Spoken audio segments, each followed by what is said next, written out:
আমি আপনাদেরকে গ্যারান্টি দিয়ে বলতে পারি, আপনারা যদি আমার আজকের এই ভিডিওটি কমপ্লিটলি মনোযোগ দিয়ে দেখেন এবং আমি যে এক্সাম্পলগুলি আপনাদের সঙ্গে শেয়ার করছি সেগুলো যদি প্র্যাকটিস করেন, ডেফিনেটলি আপনি বিহেভিয়ার বেসড জব ইন্টারভিউতে খুব চমৎকার করতে পারবেন, খুব ভালো করতে পারবেন এবং you will get hired, no doubt about this is obvious. আসসালামু আলাইকুম রহমতুল্লাহ, আমন্ত্রণ জানাচ্ছি ইয়োর ক্যারিয়ার কোচ বিডির আজকের এপিসোডে। আজকে আমরা আলোচনা করব, আপনি যদি একজন এক্সপেরিয়েন্সড ক্যান্ডিডেট হয়ে থাকেন সেক্ষেত্রে আপনি জব ইন্টারভিউর জন্য কিভাবে প্রিপারেশন নেবেন। অর্থাৎ আপনি যদি মিড লেভেলে 2-4 বছর অলরেডি জব করে ফেলেছেন, এখন আপনি চাচ্ছেন আপনাকে একটা সুইটেবল পজিশনে আপগ্রেড করতে, বা আপনি চাচ্ছেন আপনার প্রেজেন্ট অর্গানাইজেশন থেকে অন্য কোনো অর্গানাইজেশনে জবটাকে সুইচ করতে। সো সেই ক্ষেত্রে আপনি কিভাবে জব ইন্টারভিউর জন্য প্রিপারেশন নেবেন সেই আলোচনায় থাকছে আজকের পুরো ভিডিও জুড়ে। ভিডিওটি সম্পূর্ণ মনোযোগ দিয়ে দেখবেন, তাহলে আপনাদের কাছে এই ধারণাটি ক্লিয়ার হয়ে যাবে যে আপনি কিভাবে প্রিপারেশন নেবেন।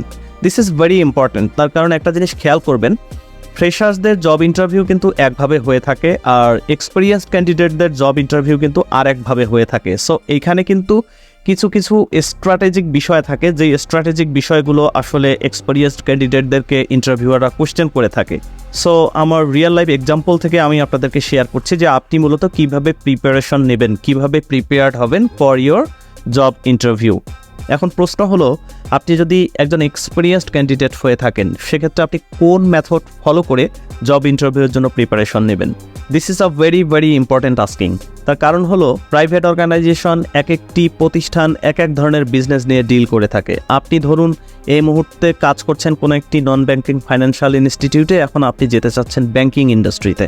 আবার এমন হতে পারে আপনি কোনো একটি ফ্যাক্টরির প্লান্টে জব করছেন, ফ্যাক্টরিতে জব করছেন, এখন আপনি চাচ্ছেন কর্পোরেট সেক্টরে নিজেকে সুইচ করতে।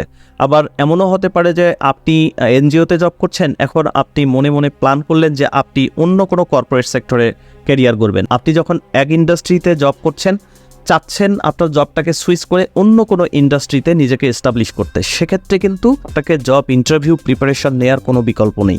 100% আপনাকে জব ইন্টারভিউর জন্য প্রিপারেশন নিয়েই যেতে হবে। সো আপনি কি বিহেভিয়ার বেসড জব ইন্টারভিউয়ের নাম শুনেছেন?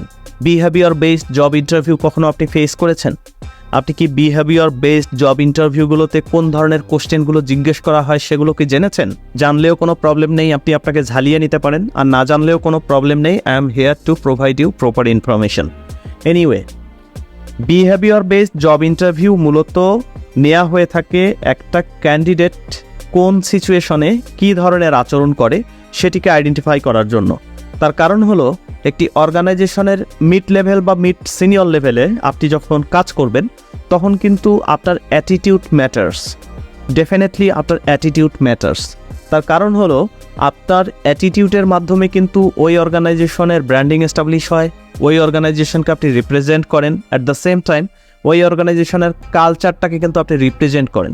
সো এই ক্ষেত্রে আপনার অ্যাটিটিউড কিন্তু মোস্ট ইম্পর্টেন্ট থিং। সো এই অ্যাটিটিউডটাকে আইডেন্টিফাই করার জন্য কিন্তু অর্গানাইজেশনগুলো বিহেভিয়ার বেসড জব ইন্টারভিউ নিয়ে থাকে, যাতে করে তারা আপনাকে বিভিন্ন ধরনের সিচুয়েশন দিয়ে আপনার কাছ থেকে এক্সাম্পল ওয়াইজ আনসারগুলো শুনতে চাইবে, যাতে করে তারা আইডেন্টিফাই করতে পারে যে অ্যাকচুয়ালি আপনি ওই সিচুয়েশনটিকে হ্যান্ডেল করেছেন কিনা। এটি কিন্তু বিহেভিয়ার বেসড ইন্টারভিউয়ে হয়ে থাকে। This is very important. তার কারণ হলো, আপনি যখন মিড সিনিয়র লেভেলে জব রোল পারফর্ম করবেন তখন কিন্তু আপনার কাজ করার থেকেও বেশি ইম্পর্টেন্ট হয়ে দেখা দেবে কাজগুলোকে করিয়ে নেয়া, অর্থাৎ গেট দ্য থিংস ডান। আপনি তখন টিম পরিচালনা করবেন, আপনার আন্ডারে অনেক টিম মেম্বার্স থাকবে, আপনি অর্গানাইজেশনের কালচারকে রিপ্রেজেন্ট করবেন, আপনি অর্গানাইজেশনের ভ্যালুসকে রিপ্রেজেন্ট করবেন, আপনি অর্গানাইজেশনের ইথিক্যাল বিহেভিয়ারগুলোকে রিপ্রেজেন্ট করবেন। অনেক অনেক বিষয় থাকে, গুরুত্বপূর্ণ বিষয় থাকে, যেই বিষয়গুলো কিন্তু জানার কোনো বিকল্প নেই।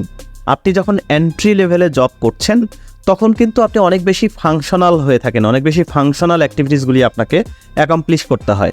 বাট আপনি যখন কোনো একটি অর্গানাইজেশনের মিড সিনিয়র লেভেলে জব রোল পারফর্ম করছেন তখন কিন্তু আপনাকে ফাংশনাল হওয়ার পাশাপাশি আপনার কিন্তু সফট স্কিলে অনেক বেশি জোর দিতে হয়। আপনার লিডারশিপ ক্যাপাবিলিটিসগুলি কিন্তু তখন অনেক বেশি ইম্প্যাক্ট ফেলে একটা অর্গানাইজেশনের ভিতরে। আপনার কাছ থেকে এক্সাম্পল জানতে চাওয়া হবে। এখন বিষয় হচ্ছে যে এক্সাম্পলগুলো মূলত আপনি কোথায় পাবেন বা কিভাবে ডিপিক্ট করবেন। দেখুন, আপনি যদি ওই স্পেসিফিক সিচুয়েশনটিকে ফেস না করেন কখনো, সেক্ষেত্রে কিন্তু আপনি ভালো এক্সাম্পলকে ডিপিক্ট করতে পারবেন না। আর আপনি যদি ওই ধরনের চ্যালেঞ্জেসগুলোকে ফেস না করেন, আপনি কখনোই কিন্তু অল আউট এফোর্ট দিয়ে চমৎকার করে আপনার কোশ্চেন আনসারগুলো ইন্টারভিউয়ারদেরকে কিন্তু বোঝাতে পারবেন না, as because they have already got experienced. তারা কিন্তু অলরেডি এই সিচুয়েশনগুলোকে পার করে এসছে। সো আপনাকে মাথায় রাখতে হবে যারা আপনার ইন্টারভিউ নিচ্ছে তারা কিন্তু সবাই এক্সপেরিয়েন্স, তারা কিন্তু এই ধরনের সিচুয়েশন ফেস করেই এসছে।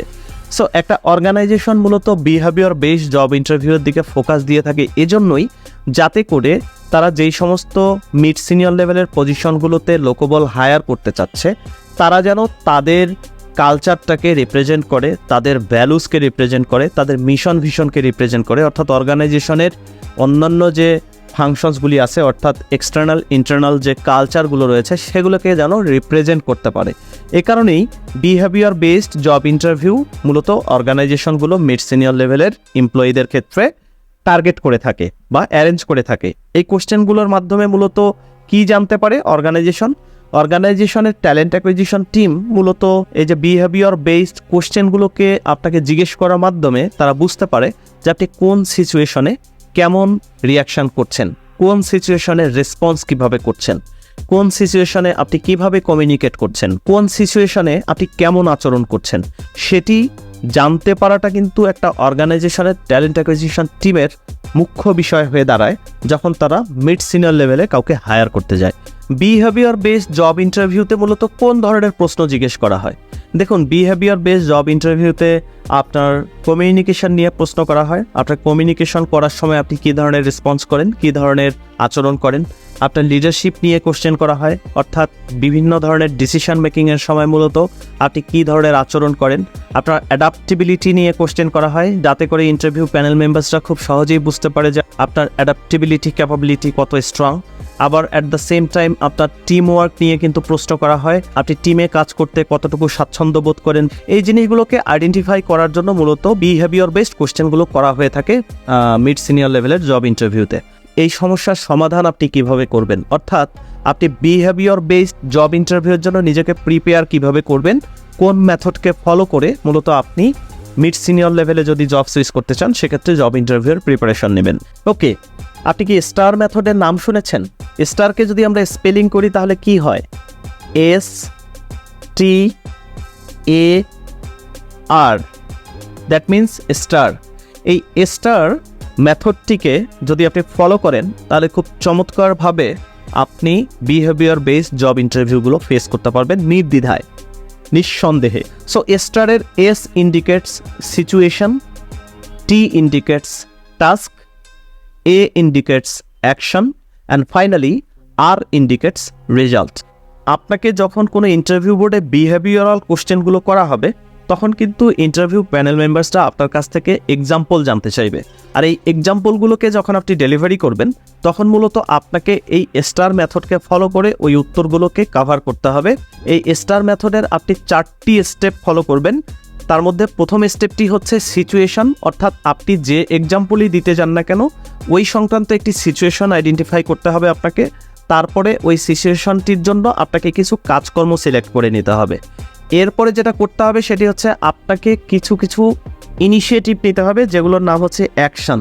অর্থাৎ আপনি সেটা নতুন কোনো ইনিশিয়েটিভ হতে পারে, পুরাতন কোনো ইনিশিয়েটিভ রিভিউ হতে পারে, আবার ধরুন একেবারেই নতুন আইডিয়া হতে পারে। নতুন আইডিয়া জেনারেট করে আপনি মূলত ইমপ্লিমেন্ট করতে চাচ্ছেন ওই স্পেসিফিক প্রবলেমটিকে সলভ করার জন্য, সেগুলি কিন্তু অ্যাকশন। অর্থাৎ 3 নম্বর স্টেপ হচ্ছে আপনাকে কিছু অ্যাকশন নিতে হবে ওই সমস্যাটিকে মিটিগেট করার জন্য, এবং ফাইনালি আপনাকে রেজাল্টের উপরে ফোকাস করতে হবে যে আপনি আসলে ওই সমস্যাটি সমাধান করতে গিয়ে রেজাল্ট কী পেলেন। ধরুন আপনি একটি ইন্টারভিউ ফেস করতে গিয়েছেন এবং সেখানে আপনাকে জিজ্ঞেস করা হলো, suppose your supervisor is not a good communicator and you need to manage him in a healthy way, how do you manage him, give an example. এই ক্ষেত্রে আপনাকে একটা সিচুয়েশন চুজ করতে হবে। সো সিচুয়েশনটা কি? সিচুয়েশনটা হচ্ছে my supervisor frequently provided vague instruction. So এই সিচুয়েশনটার উপরে আমরা যদি টাস্ক নির্ধারণ করতে যাই, আমার কাজ কি হবে? আমার কাজ হচ্ছে I aim to manage this effectively. আচ্ছা, এই ক্ষেত্রে আমি অ্যাকশন কি নেব? অ্যাকশন হচ্ছে I scheduled regular check ins seeking clarifications and offering my insights. Okay, এর ফলে রেজাল্ট কি পাওয়া গেল? রেজাল্ট হচ্ছে this proactive approach improved communication making task clearer. For instance, during a critical project, I asked specific questions resulting in a well-executed task. This approach ensured my supervisor's expectations were met, enhancing our working relationship. এই যে খুব চমৎকার করে কিন্তু আপনি communication related একটা behaviour based কোশ্চেনের উত্তর দিয়ে দিলেন on the basis of STAR method. 2 নম্বর কোশ্চেনটি হচ্ছে টিম ওয়ার্ক রিলেটেড এবং এই ক্ষেত্রে কোশ্চেনটি হচ্ছে give me an example of a time you faced a conflict with coworker, how did you handle that. এই ক্ষেত্রে সিচুয়েশন হচ্ছে during a team project my coworker and I disagreed on the project's direction. এই ক্ষেত্রে আমার task হলো to address the conflict constructively. এই ক্ষেত্রে আমার অ্যাকশন কি হবে? আমার অ্যাকশন হবে I initiated a private meeting with my coworker, actively listen to there perspectives and shared my view point respectfully. We then identified a common goals and found a compromise that aligned with both our ideas. Okay, এই ক্ষেত্রে আমরা result কিভাবে বলবো? Result বলবো our conflict resolution fostered better collaboration, leading a successful project outcome and improved working relationship. এভাবে কিন্তু খুব চমৎকার করে আমরা টিম ওয়ার্ক রিলেটেড একটা বিহেভিয়ার বেসড কোশ্চেনের উত্তর দিতে পারবো। 3 নম্বর কোশ্চেনটি আমরা যদি দেখি, এটি হচ্ছে অ্যাডাপ্টিবিলিটি রিলেটেড। সেটি হচ্ছে can you give me an example of when you had to adapt to a new and sudden change in the workplace, what happened. Okay, এই ক্ষেত্রে সিচুয়েশন হচ্ছে in my previous role our company underwent a sudden restructuring. আমার কাজ হচ্ছে my team's responsibility are shifted significantly.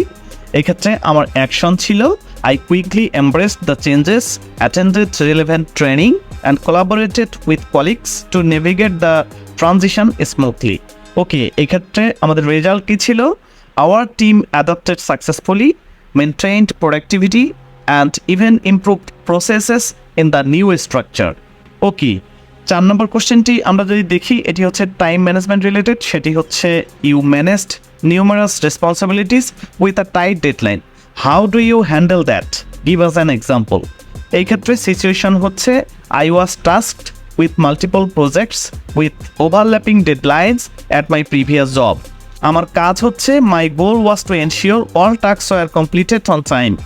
আমার action ছিল I created a detailed task list prioritizing based on urgency and importance.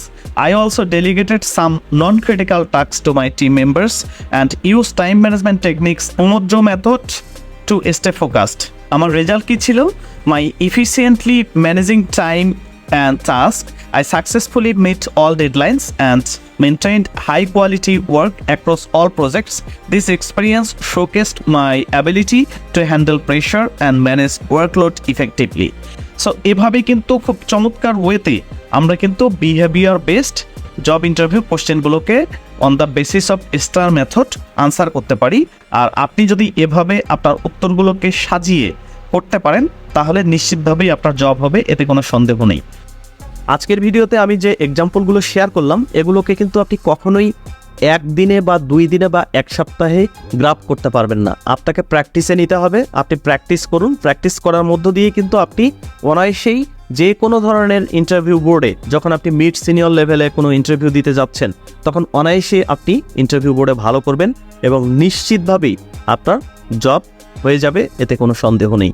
So আমি আজকে যে এক্সাম্পলগুলো share করেছি এগুলোকে আপনারা প্র্যাকটিস করুন, এগুলোকে আপনি মনে প্রাণে লালন করুন, ধারণ করুন, এগুলোকে 2-4 দিন বলতে থাকুন, আয়নার সামনে দাঁড়িয়ে বলুন, জিজ্ঞাসা করুন নিজেকে।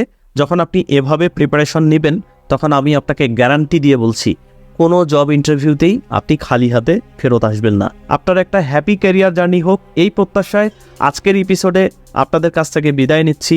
আল্লাহ হাফেজ।